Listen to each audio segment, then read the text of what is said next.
Hola a todos, somos estudiantes de Trabajo Social del Colegio Mayor de Cundinamarca. El día de hoy nos acompañan nuestras compañeras Maite Urrea, Juanita Sopó, Luz Ángela Galindo y yo, Dania Correa. Tenemos el gusto de presentar al honorable concejal Guillermo Castro, quien pertenece al Pacto Histórico. Es licenciado en Humanidades y Lengua Castellana y fue ex candidato a la alcaldía de nuestro municipio, donde mostró su liderazgo y preocupación por la comunidad. Y en este día nos va a socializar una serie de ideas para hablar de la mujer y su papel en el movimiento M19. ¿Cómo ves hoy en el legado de las mujeres que hicieron parte del movimiento M19? Vale, gracias por asistir aquí al Honorable Consejo Municipal. Acá muy atentos nosotros a recibir a cualquier persona, cualquier ciudadano del municipio de Funza, estudiante, que en este caso ustedes que están desarrollando este estudio en torno al trabajo social. Yo estoy acá pues complacido de estar con ustedes y que puedan reconocer este espacio del Consejo Municipal.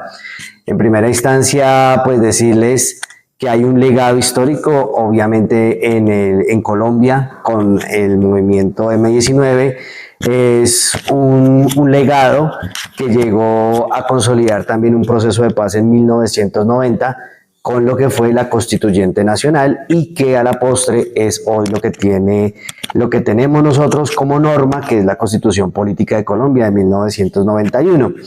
Movimiento M19, ustedes saben, se fundó por una situación de una anomalía electoral en 1970 y desde ese momento pues se hicieron principalmente movimientos de insurrección, movimientos guerrilleros, que en específico en torno al movimiento 19 de abril, que es el acrónico de M19, reivindicaron parte de toda esta lucha por una democracia justa, unas elecciones que no consideraron en ese momento transparentes. Entonces fueron poco más de 20 años de movimiento insurgente, subversivo y clandestino, generando grandes alcances mediáticos a nivel nacional principalmente y con algo de impacto inclusive internacional. Entonces el M19, el principal acción fue sin lugar a dudas esa acción que tuvo que ver con el robo de la espada de Bolívar, entre otras acciones que seguramente lo hablaremos que tienen que ver con las mujeres. Entonces el movimiento de M19 entonces hizo el tema de la espada de Bolívar, hizo un robo cuantiosísimo de decenas y decenas de armas del Cantón Norte, instauró organizaciones sociales a lo largo del país, principalmente donde más se ubicó en la parte rural, que fue en Huila y en Cauca, y en la parte urbana donde hizo también acciones como la toma de la embajada, entre otros, ¿no? Y uno muy significativo que fue también otro que marcó la historia de nuestro país, que fue la toma del Palacio de Justicia.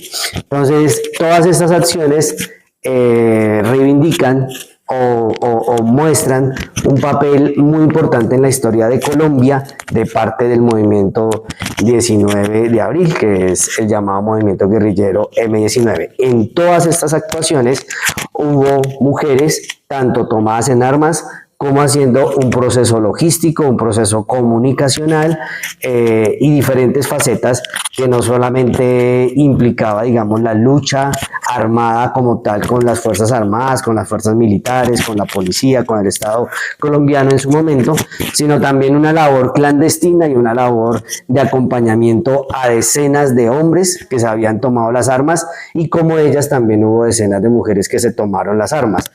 En Colombia ha sido histórico ver a las mujeres también alzadas en armas. No es un tema casual. Siempre desde 1948, con el asesinato de Jorge Eliezer Gaitán, se han visto mujeres en la insurgencia y en diferentes insurgencias, ¿no? M19 es solamente una de esos movimientos de la insurgencia en el país. Y seguramente a lo largo de la conversación que quiero que tengamos el día de hoy, que ojalá tengamos el día de hoy, pues nos vamos a dar cuenta que hay momentos específicos de esas acciones guerrilleras que tuvieron acompañamiento decidido de las mujeres en la organización del M-19. Un ejemplo claro es que hubo un comando inicial que fue donde surgió el tema del M-19, y en ese comando inicial estaba Vera Grave como una de las principales integrantes, y ella pues con gran reconocimiento hasta el día de hoy, después de 30 años, más de 30 años, 35 años de haber construido la paz, de haberla firmado en 1991, sigue incidiendo en la política colombiana, y Vera Grave estaba como tal en esos albores de la creación del M-19, desde la Universidad Nacional, donde alcanzó a estudiar un semestre, pero después en la Universidad de los Andes, donde se graduó como antropóloga, y Vera Grave alcanzó a tener no solamente la militancia per se, como muchas mujeres, sino también el direccionamiento de tropas enteras, que eso, digamos, ha sido relatado a través de libros, a través de otros podcasts también, con Vera Grave, que hoy en día todavía la tenemos con nosotros activamente en política. Concejal, en cuanto a este tema, digamos, académico y más como ilustrativo, de pronto dentro de sus conocimientos, ¿usted tiene claridad si existía condiciones, la igualdad de condiciones entre género dentro de la organización del M-19? Pues por lo menos lo que hemos visto históricamente a través de relatos de mujeres militantes, por ejemplo, hablando específicamente de mujeres, es que el movimiento 19 de abril o el M-19 tenía un poquito menos, o más bien más de característica de ampliación de género, mucho menos castrense y mucho menos machista que otros movimientos guerrilleros, tales como las FARC principalmente, que tenía, y aún hasta sus últimos días antes de la firma del acuerdo de paz, tenía concepciones mucho más marcadas machistas. Entonces, lo que se ha visto, por lo menos en los relatos y en la historia, se habla de un tema mucho más de la igualdad en torno al movimiento 19 de abril, al M-19, a tal punto que hay un relato de una chica que ingresó a muy temprana edad a las filas del M-19, ingresó a los 12 años. Cuando ingresa a los 12 años, muy probablemente, porque es un relato que es anónimo, que está en el Banco de la República, ese relato habla entre Cauca y Nariño, muy probablemente se dio su incursión a la militancia del M-19 teniendo 12 años. Y ella no sabía ni siquiera que era un periodo menstrual. Y en ese momento una comandante del M-19 allí les estaba solicitando a las nuevas integrantes que quien ya había tenido su periodo menstrual. Y pues ella relata que vio a todas sus compañeras levantar la mano, y ella pues también levantó la mano. Entonces también levantó la mano y después decía, bueno, vamos a explicarle cómo es el uso de la toalla higiénica y esto, cómo es que se tiene que usar. Eso lo decía la comandante a las mujeres. Cuando empezó a relatarle, pues se dio cuenta que esa chica de 12 años no sabía nada. No, cuando me llegue, ¿qué? Me voy a desangrar. Empezó a preguntar, ¿me voy a morir?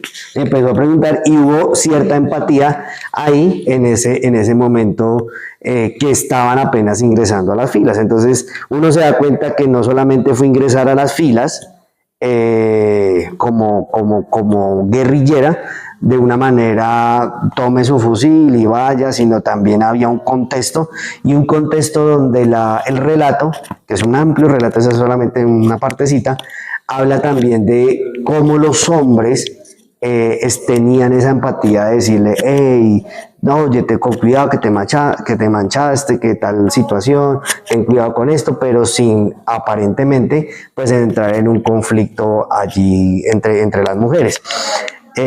Uno ve que en la historia política del M-19, ya como tal su insurgencia, pues hubo comandancias importantes y hubo vocerías bastante importantes para sus diferentes situaciones encabezadas por mujeres. La toma, por ejemplo, del Palacio de Justicia tiene grandes narraciones de mujeres o sobre mujeres que participaron en la elaboración del plan, también para adentrarse al Palacio de Justicia, y donde desempeñaban un papel fundamental desde la clandestinidad. Mujeres que llegaban llegaron a un determinado barrio en Bogotá.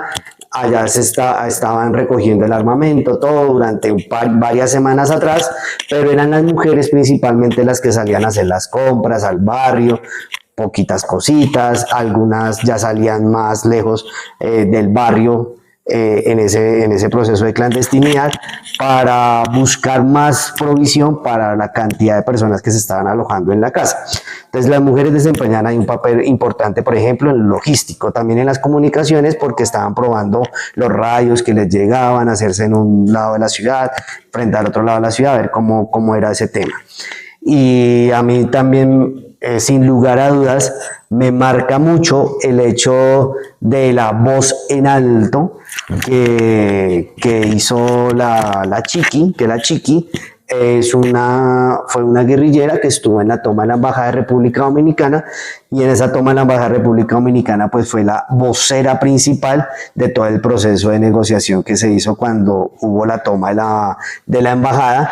Y ella pues seguramente muy probablemente desempeñó un papel fundamental, así lo relatan todas las historias y todas las voces hasta el día de hoy, lo cual pues me permite dar un equiparamiento de que sí había una relación de fuerzas. Es decir, hablamos de mujeres en la logística, en las comunicaciones, en el movimiento guerrillero cuando ingresaron desde muy temprana edad, hasta una jefe negociadora de un tema específico que fue el tema de la República Dominicana, y que lo saldó a bien, y lo fue encabezado por la Chiqui, que en ese momento se me olvida el nombre de pila real, pero entonces todo el mundo en ese momento, los medios de comunicación la nombraron la Chiqui, aunque como tal la incursión había sido liderada por el comandante 1, que en ese momento era Rosenberg Pavón, pero la jefe negociadora como tal pues fue la Chiqui.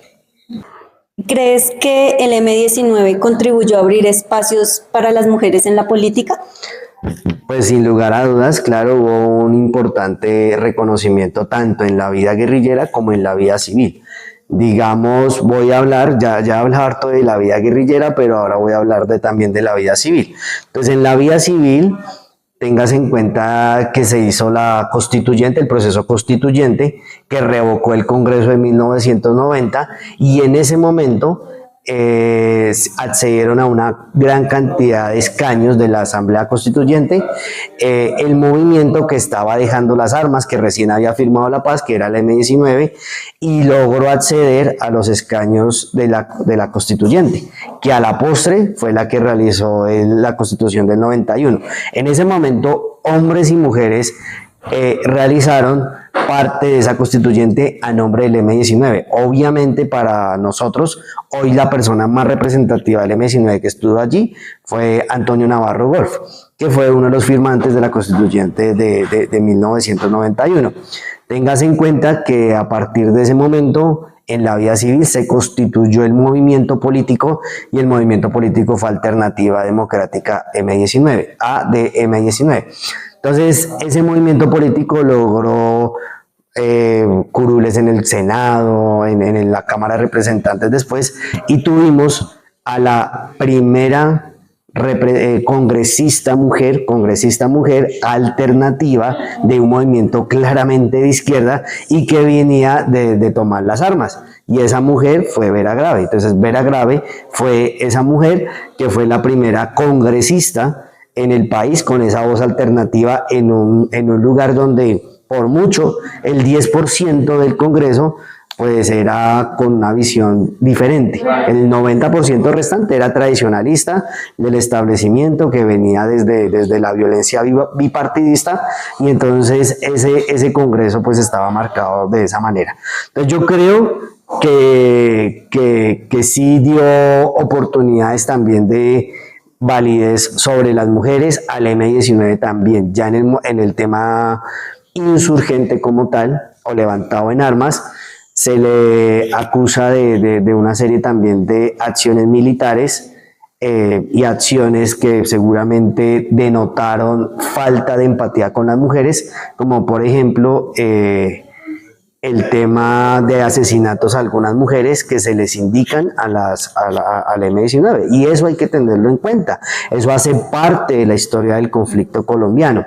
Entonces, se me olvidó el nombre, con este podcast que estaba haciendo se me olvidó el nombre, pero es de la familia Turbay Ayala. De la familia Turbay Ayala siempre se ha sindicado al M-19 de la muerte justamente de unas mujeres más importantes de esa familia Turbay Ayala, y es porque hubo un secuestro, y ese secuestro denotó en una muerte en proceso de retención de ese secuestro de esa mujer. A pese a que todas las acciones militares que hizo el M-19 no fueron con fines económicos. Por ejemplo, los secuestros no fueron con fines económicos, sino fueron con fines políticos. Entonces se tomaba rehén a una persona, pero era por lo que representaba seguramente la persona, como cuando lo hicieron en la República Dominicana, cuando lo quisieron hacer con los magistrados de la Corte Constitucional, cuando se tomaron el Palacio de Justicia. Lo hicieron con varias personalidades más, y también se les indica también de esos asesinatos que habían ocurrido. Entonces, yo creo que sí dio, pero también hay una responsabilidad histórica, que digamos esa responsabilidad histórica, pues cuando uno hace un proceso de paz es un salto también hacia la memoria, hacia la verdad y hacia también una reparación que se buscó dar en ese momento frente de pronto a acciones que hubieran cometido mal. Entonces yo creo que sí, a la mujer de pronto sí le abre los espacios. Puede que no es que diga que yo sea un mito, porque hay muchas más acciones hacia la mujer que se dieron en el país desde mucho antes, y que sí fundaron también mitos e hitos en relevancia con el derecho y la relevancia de las mujeres. En 1928 estaba peleando María Cano por reivindicaciones de los derechos laborales, hace 100 años, María Cano. Y María Cano era dirigente del Partido Comunista Colombiano. Entonces, en ese momento, como dirigente del Partido Comunista Colombiano y la flor del trabajo que era llamada, ella seguramente, movimientos como ella, como lo que ella representaba, hicieron más lo que la política, digamos, de un movimiento como el M-19, pero que sí pudo haber abierto espacios en ese sentido. Gracias. Y bueno, ya como última pregunta, ¿qué mensaje le darías hoy a las mujeres interesadas en la lucha social y política? Uy, vale. Mira, frente a la historia que venimos dando,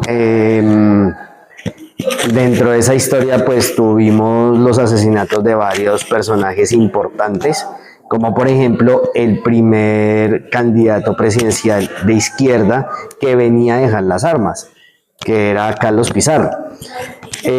Carlos Pizarro dejó una niña huérfana en ese momento, una niña huérfana en ese momento, que es representativa para nosotros, pero también a su hermana.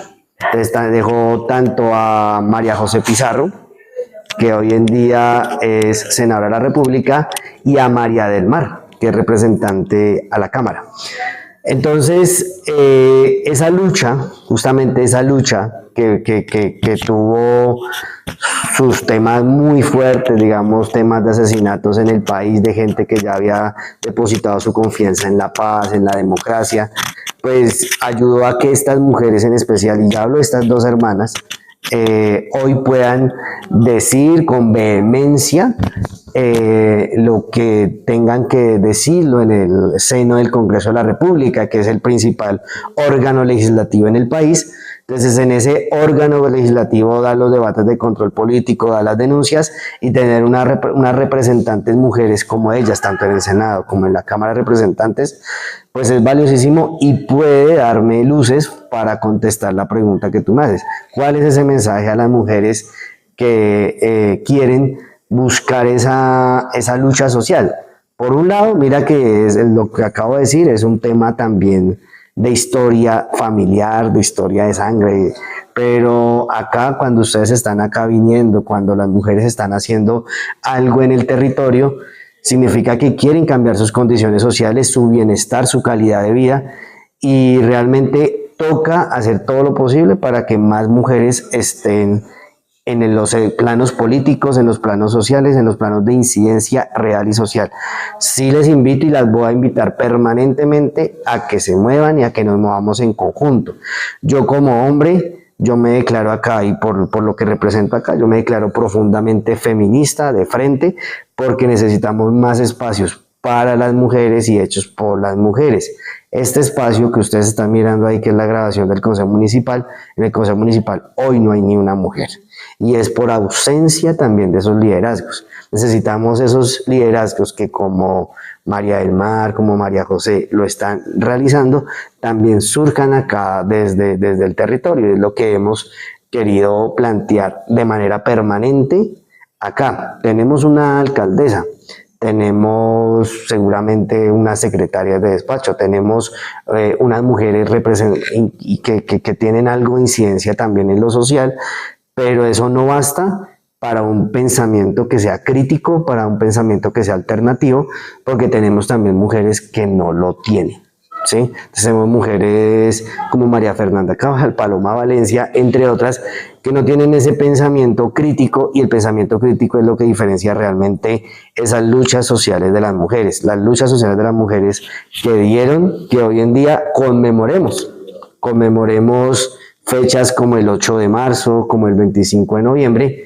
y esas fechas están marcadas por los asesinatos de las mujeres que están reivindicando derechos, ¿sí? Tanto el 8 de marzo por trabajadoras de fábricas textileras en Estados Unidos, como el 25 de noviembre, las hermanas Mirabal, que fueron masacradas. Entonces hablamos del Día de la Mujer, pero también del Día de la No Violencia contra la Mujer.